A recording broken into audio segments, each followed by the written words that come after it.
A firm is experiencing rapid growth, and the data transfer capacity between its local data center and AWS VPCs is hitting the throughput ceiling of a single site-to-site VPN connected to an AWS Transit Gateway.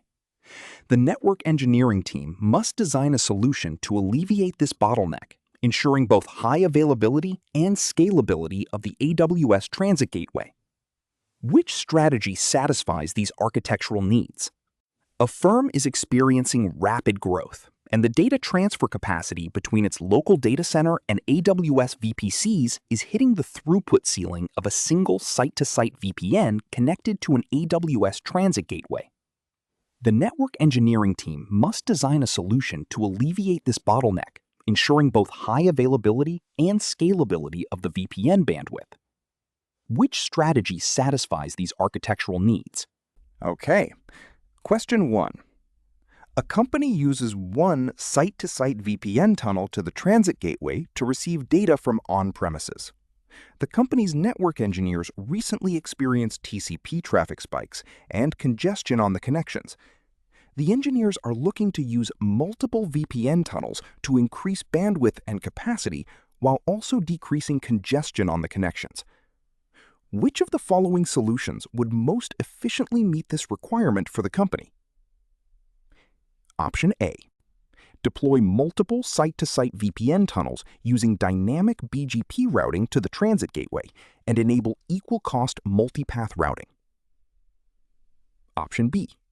Establish multiple site-to-site VPN tunnels with static routing configurations to the transit gateway and enable equal-cost multipath routing. Option C.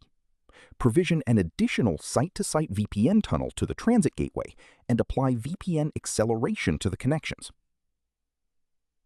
Option D.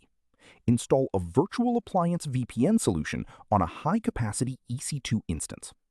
This question focuses on the challenge of scaling throughput for site-to-site VPNs. You are tasked with identifying the correct architectural approach that allows for greater bandwidth and high availability when connecting an on-premises environment to AWS via a transit gateway. Consider which routing protocols or configurations are necessary to permit the aggregation of traffic across multiple concurrent VPN tunnels.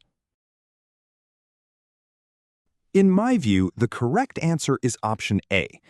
To increase the throughput of a site-to-site VPN connection to an AWS Transit Gateway, the recommended approach is to deploy multiple VPN tunnels and leverage equal-cost multipath, or ECMP, routing. ECMP allows the transit gateway to distribute traffic across multiple VPN connections, effectively scaling the aggregate throughput. Critically, ECMP is only supported when using dynamic BGP routing with the transit gateway. A professional IT instructor explaining a certification exam question to students.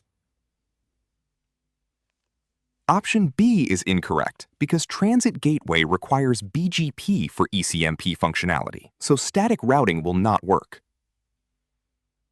Option C is incorrect because while VPN acceleration improves latency by routing traffic through the AWS global network, it does not actually increase the throughput capacity of a single VPN connection beyond its inherent bandwidth limits.